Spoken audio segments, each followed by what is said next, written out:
மைவி ஃபேஷன் பார்க்குற எல்லா ஃப்ரெண்ட்ஸ்க்கும் ஹாய். இன்றைக்கி பார்த்தீங்க அப்படின்னா எனக்கு ரொம்ப ரொம்ப வருமானம் கம்மி, என்னால் எப்படி சேமிக்க முடியும், சேமிக்கிறது அப்படிங்கிறதே நம்மளால் முடியவே முடியாது, சம்பாதிக்கணும் செலவு பண்ணணும் இதுதான் லைஃப் போல் அப்படின்னு நினச்சிட்ருக்கீங்கன்னா இந்த வீடியோ உங்களுக்கு ரொம்ப ரொம்ப யூஸ்ஃபுல்லாக இருக்கும். ஸோ ஒவ்வொரு வருஷமும் நம்மளை கடந்து கடந்து போய்கிட்டு இருக்குது, ஆனால் நம்மள்கிட்ட ஒரு சேவிங்ஸும் இல்லை. ஸோ கோல்டு சில்வர் இதுதான் வாங்க முடியல அப்படின்னாலும் சாதாரணமாக ஒரு பொருட்கள் வாங்க கூட நம்ம ரொம்ப கஷ்டப்படுறோம். இந்த மாதிரியான சுச்சுவேஷனில் இருக்கீங்களா, நீங்கள் இந்த மாதிரியெல்லாம் சேமிக்க ட்ரை பண்ணுங்கள். இந்த ரூல்ஸ் அண்ட் ரெகுலேஷனை டிப்ஸ் அண்ட் ட்ரிக்ஸை ஃபாலோ பண்ணிங்கன்னா கண்டிப்பாக இந்த வருஷம் உங்களுக்கு லாஸ்ட்டில் சக்ஸஸ் தான். இந்த மாதிரி ஸ்டெப்ஸை நீங்கள் ஃபாலோ பண்ணியிருந்தீங்கன்னா நீங்கள் ஃபெயிலியர் ஆகிறதுக்கு சான்சஸே கிடையாது. ரொம்ப முக்கியமான விஷயம், பணம் வச்சுருக்காங்க, பணம் நிறைய சம்பாதிக்கிறாங்க அப்படிங்கிறவங்க மட்டும் பணக்காரங்க கிடையாது. சம்பாதிக்கிற பணத்தை யார் சேமிக்கிறாங்களோ அவங்க தான் ஃபைனலாக பணக்காரங்களாக இருப்பாங்க. ஸோ அதுதான் ரொம்ப முக்கியம். தன்னுடைய தேவைக்கு அதிகமாக எதை நம்ம வாங்கிக்கிட்டு இருந்தோம்னாலும் தேவையில்லாத பொருட்களை நம்ம வாங்கும்போது தனக்கிட்ட இருக்கிற பணத்தை தானே திருடுறோம் அப்படின்னு ஒரு பழமொழியும் இருக்குது. ஸோ அதுக்கேற்ற மாதிரி இந்த டிப்ஸ் அண்ட் ட்ரிக்ஸ் எல்லாம் ஃபாலோ பண்ணி முடிஞ்ச அளவுக்கு மாதத்துக்கு 10,000 வரைக்குமாவது சேமிக்க ட்ரை பண்ணுங்கள். ஸோ அது என்னென்ன டிப்ஸ் அப்படிங்கிறத நான் உங்களுக்கு வரிசையாக சொல்லிகிட்டே வரேங்க. வீடியோவை ஸ்கிப் பண்ணாமல் பாருங்கள். ஸ்கிப் பண்ணி பார்த்தீங்கன்னா உங்களால் இந்த வழியில் சேமிக்க முடியும் அப்படிங்கிறத நீங்கள் விட்டுட்டு போயிடுற மாதிரி இருக்கும். ஸோ அதனால் ஸ்கிப் பண்ணாமல், குறைஞ்ச அளவுக்கு தான் வருமானம் வருது, நான் எப்படி சேமிக்க முடியும் அப்படின்னு நீங்கள் நினச்சிக்கிட்டு இருக்கீங்க அப்படின்னா இந்த விஷயம் உங்களுக்கு தான். நம்ம நினச்சாதான் நம்ம வாழ்க்கை மாறும். ஸோ நம்ம பணம் சேமிக்கணும் அப்படின்னு நினச்சி நம்ம மனசு வச்சு பண்ணால் மட்டும்தான் நம்ம இந்த விஷயங்களெல்லாம் ஃபாலோ பண்ண முடியும், நம்மளால் சேவிங்ஸும் பண்ண முடியும். ஸோ அடுத்தது பார்த்திங்கன்னா யார் பணக்காரங்க அப்படின்னா, நான் முதல்ல சொன்ன மாதிரி பணம் வச்சுருக்கவங்களாம் பணக்காரன் கிடையாது, பணத்தை சேமிக்க தெரிஞ்சவன் தான் ஃபைனலாக பணக்காரன். ஸோ குடும்பமாக சேவிங்ஸ் பண்ணுங்கள். அடுத்ததான் நான் என்ன சொல்கிறேன்னா, குடும்பமாக சேவிங்ஸ் பண்ணுங்கள். ஸோ குழந்தை இருக்குது அப்படின்னா அதுங்களுக்கும் சேவிங்ஸ் ஒரு நாளைக்கு 1 ரூபாய்னாலுமே அதை அந்த பணத்தோட மதிப்பை சொல்லி நீங்கள் சேவிங்ஸ் சொல்ல கற்றுக் கொடுங்க. ஸோ சில பேர் பார்த்தீங்க அப்படின்னா குறைஞ்ச வருமானம் இருக்குது, சேமிக்க முடியலைன்ற ப்ராப்ளம். சில பேருக்கு பார்த்திங்கன்னா அதிக வருமானம் இருக்குது, அதுக்கேற்ற மாதிரி செலவுகள் இருக்குது, சேமிக்க முடியல. ரெண்டே ப்ராப்ளம் தான். ஸோ சில பேர் என்ன நினைப்பீங்க அப்படின்னா கன்சிஸ்டன்சியாக சேமிக்க முடியலை, சேமித்து ட்ரை பண்ணேன் ஆனால் கன்சிஸ்டன்சியாக எனக்கு கொண்டு வர முடியல, இதுதான் மொத்தம் ப்ராப்ளம்னு பார்த்தீங்கன்னா இதுதான் நமக்கு ப்ராப்ளம்.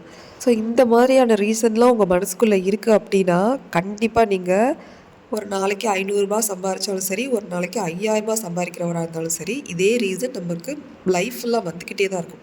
ஸோ இதை நம்ம தான் எங்கேயாவது ஸ்டாப் பண்ணிவிட்டு இதுக்கு ஒரு பாயிண்ட் வச்சுட்டு நம்ம அடுத்ததாக சேமிக்கிறதுக்கு ஸ்டார்ட் பண்ணணும். முக்கியமான டிப்ஸாக நான் இப்போ இங்கே என்ன சொல்கிறேன் அப்படின்னா, என்னால் பட்ஜெட்டே போட முடியாதுப்பா அப்படின்னா இந்த வீடியோ பார்க்குறதே வேஸ்ட்டு, வீடியோவை ஸ்கிப் பண்ணிவிட்டு வேறு வீடியோ பார்க்கலாம்.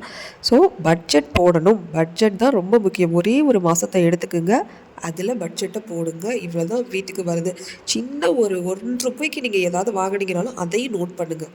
ஸோ இந்த மாதத்துலேருந்து அடுத்த மாதம் எப்படி செலவை குறைக்கிறோம், அடுத்த மாதத்துலேருந்து அதுக்கு அடுத்த மாதம் எப்படி செலவை குறைக்கிறோங்கிறது தான் மெயின் டார்கெட்டு. ஸோ அடுத்ததாக பார்த்தீங்கன்னா கைக்கு நமக்கு பணம் வந்த உடனே, அதாவது சில பேருக்கு ஃபாரின்லேருந்து சம்பாரிச்சு வரலாம், சில பேருக்கு அவங்களுடைய மந்த்லி சேலரி வரலாம், சில பேருக்கு தின சேலரி வரலாம். ஸோ இந்த மாதிரி கைக்கு பணம் வந்த உடனே சேவிங்ஸ் அப்படிங்கிறத நீங்கள் எடுத்து வச்சுருங்க. 10 ரூபாயினாலும் எடுத்து வச்சுருங்க ஒரு நாளைக்கு. அதான் சொல்கிறேன், 50 ரூபா தான் எனக்கு ஒரு நாள் வருமானம்னா 10 ரூபாயை எடுத்து வச்சுருங்க. ஸோ அதை தான் சொல்கிறேன், அந்த மைண்ட் செட்டுக்கு நீங்கள் வந்தால் மட்டும்தான் அடுத்த கட்ட நகர்வுக்கு போகவே முடியும். ஸோ இது ஆண்கள் பெண்கள் அப்படின்னு 2 பேருக்குமே இருக்குது. சேவிங்ஸுங்கிற திங்ஸ் ஆண்களுக்கும் இருக்குது, பெண்களுக்கும் இருக்குது. சில ஆண்கள் பார்த்திங்கன்னா சேவ் பண்ணுவாங்க, சம்பாதிப்பாங்க, சேவ் பண்ணுவாங்க, சரியாக இருப்பாங்க. சில ஆண்கள் பார்த்திங்க அப்படின்னா சம்பாதிக்க மட்டும் பண்ணுவாங்க, சேவிங்ஸுங்கிறதுக்குள்ளே போக மாட்டாங்க. அதாவது சம்பாதிக்கிறத அப்படியே செலவு பண்ணிவிட்டு முடிச்சுருவாங்க. சில ஆண்கள் பார்த்திங்கன்னா சம்பாதிக்கவும் செய்வாங்க, அந்த சேவிங்ஸை பண்ண முடியாத சுச்சுவேஷனில் வீட்டில் ஒய்ஃப் கிட்ட காசு கொடுத்து ஸோ அவங்களுக்கு சேவிங்ஸுங்கிறத பண்ணு அப்படிங்கிற மாதிரியும் சொல்லுவாங்க. ஸோ இதில் சேவிங்ஸ் பண்ணிக்கிட்டு சம்பாதிக்கிறவங்க பிரச்சனை இல்லை, சம்பாரிச்சுக்கிட்டு சேவிங்ஸ் பண்ண தெரியல ஆனால் ஒய்ஃப்க்கு கொடுத்து பண்ணுறவங்க பிரச்சனை இல்லை. இந்த ஏர்னிங்ஸ் மட்டும் சேவிங்ஸே பண்ண மாட்டேன் அப்படின்னு ஒரு கேட்டகரி இருப்பாங்க பாருங்கள், அவங்களுக்கு பண்ண தெரியலையா இல்லை தெரிஞ்சிருக்கா அப்படிங்கிறத அந்த வீட்டு பெண்கள் முதல்ல தெரிஞ்சுக்கிட்டு அதுக்கு என்ன சொல்யூஷன் எடுக்கலாம் அப்படிங்கிறதா ரொம்ப மஸ்ட்டு. எந்த ஆண்களுமே முடிஞ்ச அளவுக்கு 95% சேவிங்ஸை பண்ண தெரியாமல் தான் இருப்பாங்களே தவிர பண்ணவே மாட்டேன் அப்படின்னு யாரும் இருக்க மாட்டாங்க. அதுவும் இப்போ உள்ள சூழ்நிலைகளில், இப்போ உள்ள விலைவாசி ஏற்ற இறக்கத்தில் கண்டிப்பாக அந்த மாதிரி சொல்ல மாட்டாங்க. ஸோ நீங்கள் தான் அதோடைய மெச்சூரிட்டி என்ன ஆகிக்கிட்டு இருக்குது அப்படிங்கிறத நீங்கள் தான் புரிய வச்சு அந்த வீட்டு பெண்கள் தான் அதை கரெக்டான இதில் கொண்டு வரணும். சில ஆண்கள் பார்த்தீங்கன்னா, இந்த கிராசரி வாங்குறது, இந்த மாதிரியான விஷயங்களுக்கெல்லாம் வீட்ல உள்ள பெண்கள்ட்ட காசு குடுக்குறாங்க அப்படின்னா, அதில சேவிங்ஸ நீங்க பண்ணலாம். முக்கியமா பார்த்தீங்கன்னா, சம்பாதிப்பாங்க. 50,000 சம்பாதிக்கிற ஆண்களா இருந்தாலுமே, அவங்க என்ன பண்ணுவாங்கன்னா, அதுக்கு ஏத்த மாதிரி செலவுகள அவங்களே வந்து சேமிக்காம ஒரு செலவுகள அவங்க ஒரு வட்டத்த உருவாக்கிருவாங்க. அது என்ன அப்படின்னா, தேவையில்லாம ஃப்ரெண்ட்ஸ் கூட போறது.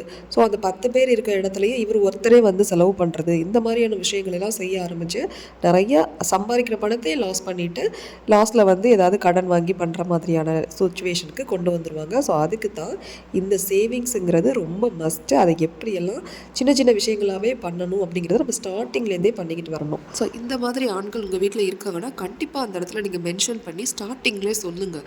ஸோ ஸ்டார்டிங்லேயே நீங்கள் சொல்லாமல் விட்டுட்டீங்க அப்படின்னா அது நாள் போக போக நீங்கள் வந்து பெரிய ப்ராப்ளத்தை வந்து நம்ம வந்து சந்திக்கிற மாதிரி ஆயிரும். ஸோ ஸ்டார்டிங்லேயே மார்க் பண்ணுங்கள். நீங்கள் தான் செலவு பண்ணுறீங்க, இவ்வளவு ஆகுது, இவ்வளவு செலவு மட்டுமே எக்ஸ்பென்சிவாக நீங்கள் பண்ணுறதுல இவ்வளவு ஆகுது, நம்மக்கிட்ட எந்த சேவிங்ஸும் வரல அப்படிங்கிறத ஸ்டார்டிங்லேயே மென்ஷன் பண்ணி அந்த பர்டிகுலர் பர்சன்கிட்ட சொல்லுங்கள். அது உங்கள் வீட்டு ஆண்களாக இருந்தாலும் சரி, உங்கள் குழந்தைங்க பெரியவங்களாக இருந்தாலும் சரி, அந்த மாதிரி நீங்கள் சொன்னீங்க அப்படின்னா அந்த சேவிங்ஸை எங்கேயும் போகாமல் நீங்கள் வந்து வீட்டில் ஸ்டாப் பண்ணி வைக்க முடியும்.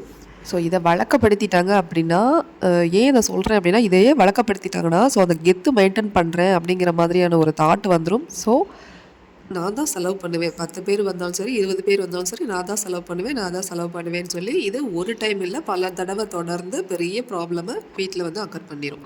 ஸோ, அதனால இந்த விஷயத்த எந்த பெர்சனா இருந்தாலும் அவங்களுக்கு மார்க் பண்ணி, அங்கே ஸ்டாப் பண்ணுங்க இந்த விஷயத்த. தேவையான விஷயத்த தவிர, மத்த விஷயங்களுக்கு ரெகுலரா இந்த விஷயங்களுக்கு நீங்க விடாதீங்க, அவாய்ட் பண்ண வைங்க. ஸோ, சேவிங்ஸ் பண்ணணும் அப்படின்னு முடிவு பண்ணிட்டா, எக்ஸ்பென்சிவ் லைஃபுக்குள்ளே போகாதீங்க. எக்ஸ்பென்சிவா ஏதாவது வாங்கணும், அந்த திங்ஸ் வாங்கணும், இந்த திங்ஸ் வாங்கணும் அப்படிங்கிற விஷயத்துக்குள்ளே போகாதீங்க. அது 2 நாள் யூசேஜில் இருக்கும், 3வது நாள் அது அப்படியே தான் இருக்கும். உங்களுக்கு அது நாள்பட தான் புரியும். அது வந்து எந்த யூஸுமே இல்லாமல் 1 மாதம் யூஸ் பண்ணதோடு இருக்கும். சில பேர் வந்து தேவையில்லாமல் அதை வாங்கி அதை வச்சு அதை பூஜை பண்ணுற மாதிரி வச்சே இருப்பாங்க சில பேர் வீட்டில். அந்த மாதிரியான திங்ஸு, அந்த மாதிரியான எக்ஸ்பென்சிவ் லைஃப்குள்ளே போகாதீங்க. இது சேவிங்ஸை பண்ணவே விடாது. லைஃப் வரைக்கும் லைஃப் ஃபுல்லி வந்து உங்களுக்கு இதை சேவிங் ஸ்டார்ட் பண்ணவே அது விடாது. அது அடுத்தடுத்த திங்ஸ் வாங்கணுங்கிற மைண்ட் செட்டே தான் கொண்டு போகுமே தவிர, உங்களுக்கு அந்த இடத்துல சேவிங்ஸை கட் பண்ணுறது இதுதான். இந்த எக்ஸ்பென்சிவ் லைஃப் வந்து வாழணும் அப்படிங்கிற மாதிரி இப்போ ஸ்டார்டிங்கில் சேவிங் பண்ணுற நேரங்களில் நினைக்காதீங்க. ஒரு ஸ்டாண்டர்டாக வந்து நீங்கள் என்ன பண்ணுறீங்கன்னா, ஒரு லாங் டேர்மாக சேவ் பண்ணிவிட்டேன், ஒரு 5 வருஷம் சேவ் பண்ணிட்டேன் அப்படின்றதுக்கு அப்புறமா நீங்கள் எவ்வளோ வேணாலும் திங்ஸ் வாங்குங்க, என்ன வேணாலும் பண்ணுங்கள். சேவிங்ஸ் பண்ணணுங்கிற மைண்டுக்குள்ளே வந்துட்டிங்க அப்படின்னாலே உங்களுக்கு ஆட்டோமேட்டிக்காக எக்ஸ்பென்சிவ் திங்ஸ், அதாவது மூலையில் வைக்க போகிற திங்ஸை உங்களுக்கு வாங்கவே வந்து மனசு சொல்லாது. ஸோ வீடியோ வந்து இதுக்கு மேலே நிறைய பெரிய வீடியோவாக போயிடும். ஸோ நான் உங்களுக்கு செகண்ட் பார்ட்டாக அடுத்து என்ன பண்ணலாம் அப்படிங்கிறதையும் நான் வந்து இதில் சொல்கிறேன். ஸோ இது வரைக்கும் வாட்ச் பண்ணவங்களுக்கு ரொம்ப தேங்க்ஸ். பாய், டேக் கேர்.